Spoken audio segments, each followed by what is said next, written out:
Friends hello friends, हम लोग आज बात करेंगे मोहम्मद खान सलीम जहांगीर के बारे में। दोस्तों, जहांगीर का जन्म फतेहपुर सीकरी में स्थित शेख सलीम चिश्ती की कुटिया में राजा भारमल की बेटी मरियम जमानी के गर्भ से 30 अगस्त 1569 को हुआ था। अकबर सलीम को सीख बाबू कहा जाता था और सलीम का मुख्य शिक्षक अहमदुर रहीम खान खाना था। अपने आरंभिक जीवन में जहांगीर शराबी और आवारा शहजादे के रूप में बदनाम था। उसके पिता सम्राट अकबर ने उसकी बुरी आदतें छुड़ाने की बड़ी चेष्टा की, किंतु उसे सफलता नहीं मिली। इसलिए समस्त सुखों के होते हुए वह अपने बिगड़े हुए बेटे के कारण जीवन पर्याप्त दुखी रहा। अंततः अकबर की मृत्यु के पश्चात जहांगीर ही मुगल सम्राट बना। उस समय उसकी आयु लगभग 36 वर्ष की थी। ऐसे बदनाम व्यक्ति के गर्दनिश होने से जनता में असंतोष एवं घबराहट थी। लोगों को आशंका होने लगी कि अब सुख शांति के दिन विदा हो गए और अशांति और व्यवस्था एवं लूट खसोट का जमाना फिर आ गया। आगे बात करते हैं तो सर्वप्रथम 1581 ईस्वी में सलीम जहांगीर को एक सैनिक टुकड़ी का मुखिया बनाकर काबुल पर आक्रमण करने के लिए भेजा गया।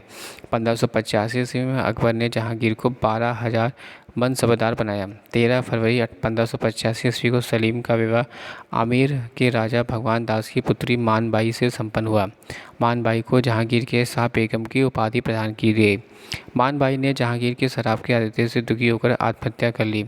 कालांतर के जहांगीर ने राजा उदय सिंह की पुत्री जगत गोसाई या जोतबाई से विवाह किया था। आगे हम बात करते हैं तो 1599 ईस्वी तक सलीम अपनी महत्वाकांक्षा के कारण अकबर के विरुद्ध विद्रोह के संलग्न रहा। 21 अक्टूबर 1605 ईस्वी को अकबर ने सलीम को अपनी पगड़ी एवं कटार से सुशोभित कर उत्तराधिकारी घोषित किया।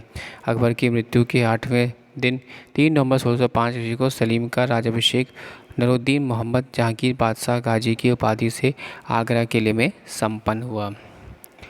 आगे बात करते हैं तो सम्राट जहांगीर का व्यक्तित्व बड़ा आकर्षक था, किंतु उसका चरित्र बुरी भली आदतों का आदत मिश्रण था। अपने बचपन में कुसंग के कारण वह अपने अनेक बुराइयों के वशीभूत हो गया।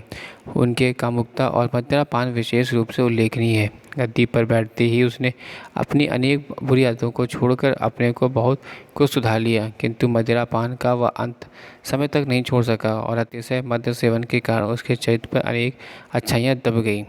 मदिरापान से संबंध उसने अपने स्वयं को आत्मचरित्र में लिखा।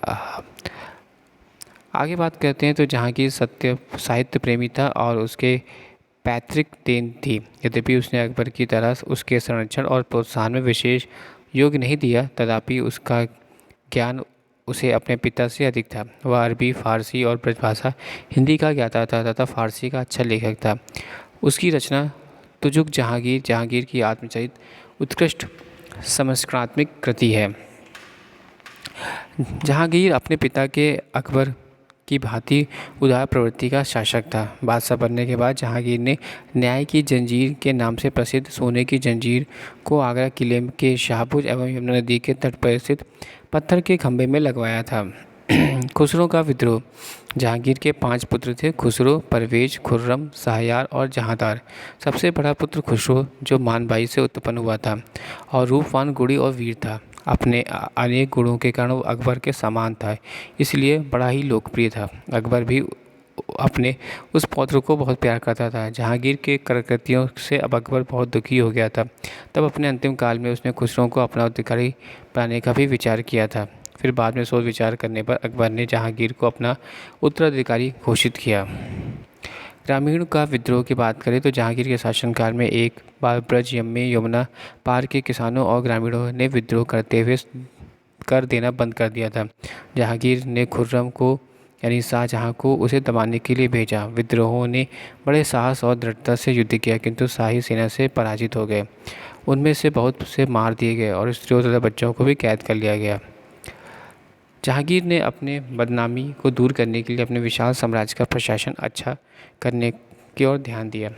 उसने यथासंभव अपने पिता अकबर की शासन नीति का ही अनुसरण किया और पुरानी व्यवस्था को कायम रखा।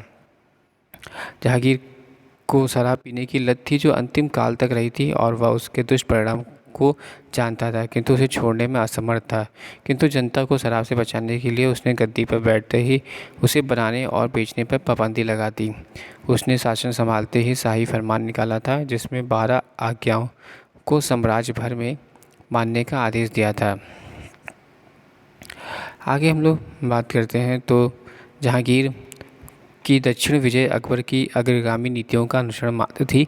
जहांगीर के सामने लक्ष्य था खानदेश एवं अहमदनगर की पूर्ण विजय, जिसे अकबर की मृत्यु के कारण पूरा नहीं किया सका, तथा स्वतंत्र प्रदेश बीजापुर और गोलकुंडा पर अधिकार करना। आगे हम लोग बात करते हैं तो जहांगीर अपने उत्तर जीवन में शासन का समस्त भार नूरजहाँ को सौंप दिया था। वह स्वयं शराब पीकर निश्चित पड़े रहने में ही अपने जीवन की सार्थकता समझता था। शराब की बुरी लत और ऐश आराम ने उसके शरीर को निकम्मा कर दिया। वह कई महत्वपूर्ण कार्य नहीं कर सकता था। सौभाग्य से अकबर के काल में मुगल साम्राज्य की नींव इतनी सुदृढ़ रखी गई थी कि जहांगीर के निकम्मेपन से उसमें कोई खास कमी नहीं आई।